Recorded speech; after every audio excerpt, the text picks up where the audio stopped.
Hi, Sue. I'm not really sure what my favorite memory of you is, except for every Monday morning knowing that I would be in clinic with one of the best nurses that I've ever experienced. I was always confident in telling families that they were in good hands. I learned so much from you in the short period of time I've been here. You've pushed me and challenged me and put me in situations with families that made me grow tremendously, and I owe that to you 100%. I thoroughly enjoyed our time on call Monday nights, during the schedule, lamenting about friends in common.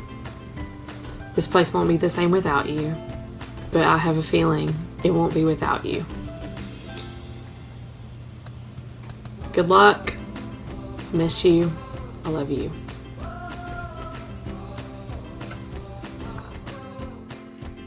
Sue, you have such a very calm and educational way about you when you speak to others. They want to listen. When you provide testimony in court, it's always something that people remember for the rest of their lives. You have a way of educating prosecutors who think that they know more than you do about certain things. And one of my most favorite memories of you was when you were testifying in court and I asked you about a hymen, and you leaned back in your chair and you said, well, it's present and accounted for. Hey Sue, it's Sharon Reddick and Rob McGuire here, and you may recall that you testified for both of us on a number of occasions, but only once, I think, when we were trying a case together. And that was a situation that is still with me today. And Rob and I were talking about it in light of your upcoming retirement, and we just want to kind of go over the facts of that case and how that testimony went down. So Sue's big thing is that she likes to tell you the one exception to the primary rule about everything. In this case, it was a digital penetration case, and one of the issues was whether or not the perpetrator had rubbed the victim's clitoris. And so, of course, as my preppy white male non-clitoris having person is asking Sue Ross these questions and saying clitoris at the top of my lungs in front of a jury of people that I don't know, and asking her where that is in the genital structure, she basically says, well, that depends. and that was not a good answer because we needed it to be inside the genital structure. But she basically wanted to cite to us the sort of 4 cases in Nairobi in 1979 where 4 African girls had been found with a clitoris on their eyelids or something like that. So that was a challenging moment in our trial. We were eventually successful despite my best efforts and Sue's continuing efforts to educate us. And I'm appreciative of the education because I did not know that the clitoris could be on the outside until Sue Ross testified. And I did need to defer to her superior knowledge on the subject, which I did. It's always good to know where the clitoris is. Sue, you're my favorite witness ever. I will miss you so much. I will miss having the opportunity to work with you on my cases. You've been great, and it's been a pleasure and a privilege to work with you. Sue, you're amazing. Everything you've done for the children of all the communities that you've touched, you've made the world a better place, which is all anybody can ever ask of anyone. And so congratulations for all that you've done, and good luck in the future. Congratulations. Bye. Hey Sue, congratulations on your retirement. I feel like it has been such a privilege for me to get to spend 7 of your 27 years here at Our Kids working with you. I started here as a brand new little baby nurse practitioner, and I have just learned and grown so much from you. Your way with kids is just magical, and your ability to make kids be at ease and just your easy way with them has been amazing to watch over the years. Also, your need and love of questioning things, help me understand, has really made me a better practitioner and has made me be able to understand why we do the things that we do and to make sure that we have all of the answers that we need. There are so many things that you have brought value to this place and just to the world that you walk in.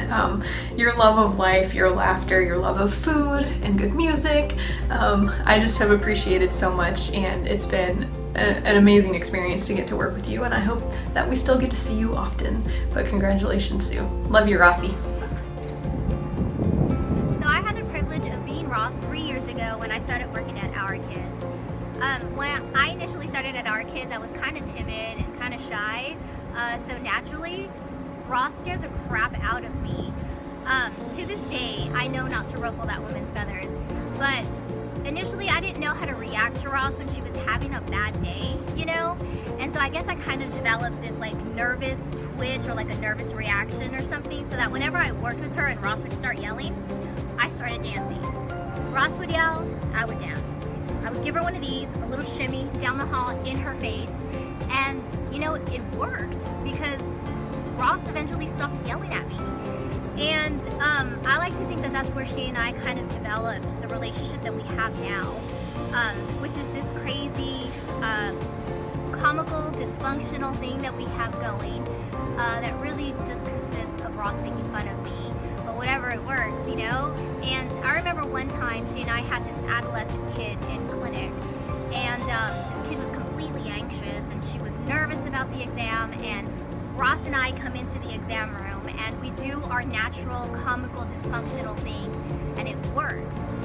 It puts this kid at ease, and she cracks a smile and she laughs. And at the end of it, she tells Ross and I, you know, that we need to have our own reality TV show. She says, I would watch it, other people would watch it, the ratings would be great. And it made Ross and I laugh, you know? And that's just, it's one of my favorite memories of Ross, because over the last 3 years, I've learned so much from Ross that it's really hard to put into words. The one thing that I can say is that woman has strongly influenced the way that I do my job, the way that I interact with kids, the way I want to interact with kids. And for that, Ross, I'm totally grateful and inspired by you, and you are going to be missed. Hello. I want to talk a little bit about Sue. So I started at Our Kids in February of this year, and I tell people all the time there's so much about that really felt meant to be for me. But I think the most fortunate thing about starting when I did is that I had 10 months to learn from Sue.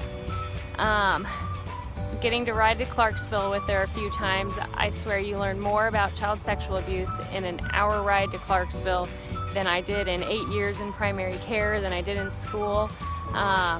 So that is just precious information that I got the privilege of gathering. Now, Sue is probably going to be 10 or 15 minutes late to meet you to go to Clarksville, but she also might show up with like this gourmet egg and jalapeno breakfast biscuit and a coffee for you, so that makes up for everything. And every time she's late, she's my favorite person to talk about fancy food with, definitely cocktails as well. But she's just a wealth of information, and I hope she continues to be a presence at Our Kids for years to come. Thank you so much for who you are and all of your knowledge, Sue. My favorite thing about Ross is that I've known her for 6 years, but she's only known me for 4. I know this because I remember exactly when she learned my name. After 2 years on the Soup Sunday committee, she asked my opinion on something. I played it cool, but everyone knows Ross is the boss, especially of Soup, and that was the moment I knew I'd officially made it into Our Kids' inner circle. She always speaks her mind and welcomes you speaking yours. Doing anything for 27 years is impressive, but doing this work for 27 years is life-changing for so many. Sue, I will miss your colorful language, your sassy vests, your swishy tracksuits, and seeing you scare Junior League volunteers in your soup apron. If I weren't so bad with kids and science, I'd want to be you when I grow up. We're gonna miss you. Cheers. Sue Ross, what can I say? I'm in front of the fish tank that you helped take care of for so long, and I'm wearing purple. You are a legend, you are an inspiration. You have created this beautiful medical model and, you know, helped build Kids Classic Golf Tournament and Soup Sunday.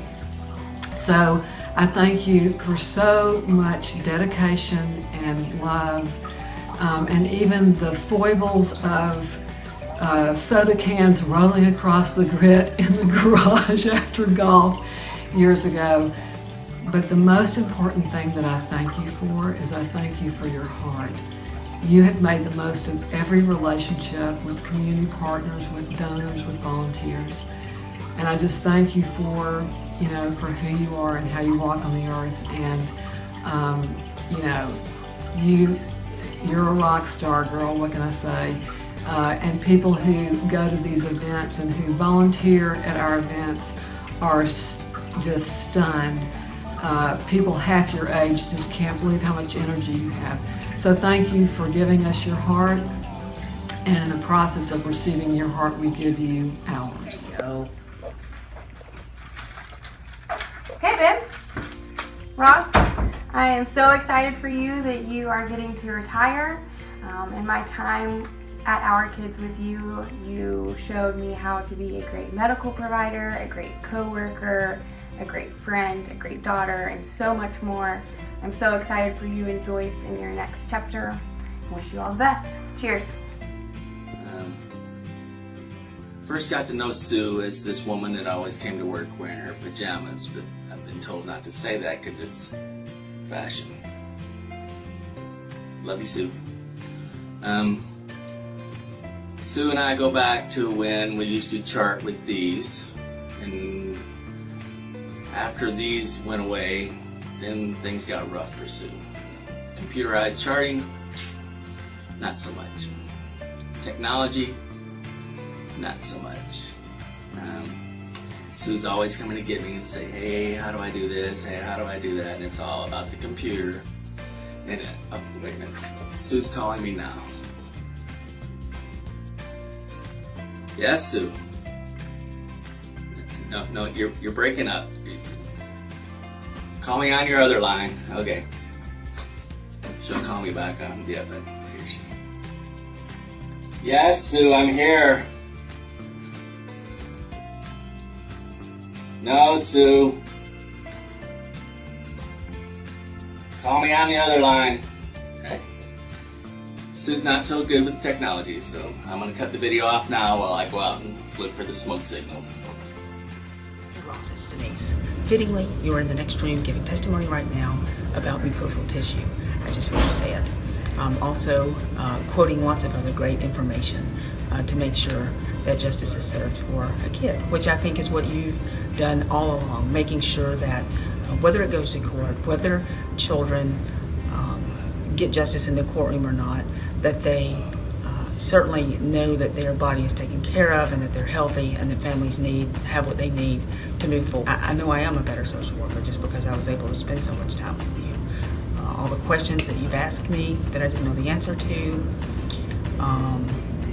some of which I really didn't understand the reason for, but many of which I think made me want to be a little bit more thoughtful and careful when I go in and speak with a family, gathering the information that I need. So it has been an absolute honor to work beside you and watch you do your job in testifying, in training people, in working with families and kids, getting children who I never would have thought and would have put money down to say that they would never complete an evaluation was done because of you and the skill that you have in working with kids. So, what an honor. Thank you so much. Hi Sue, it's Holly. I'm at home and I wanted to make sure when I did my little goodbye video that I was being very mindful. So a candle, and I've got Raven, Buddha over here, and then a crystal, little smudge stick, tile from Italy, and then I'm going to zoom out. Of course, I've got my bell. Here, let me show you. See, isn't that a nice sound? Yep, got the bell and some sweetgrass from Pine Ridge Indian Reservation. And then, of course, as you would guess, I've got a little poetry. It's Mary Oliver. I may read you a poem. I'm still thinking about it. So, I think what got me about that poem is the line that says, so even if the effort may come to nothing, you have to do something. And I think you've taught me that.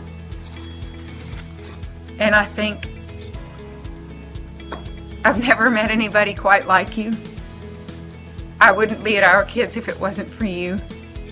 I met you in 1996 as a student, and then you hired me, probably sometimes much to your regret, in 2000. And you have taught me so much. It's the best work I've ever known.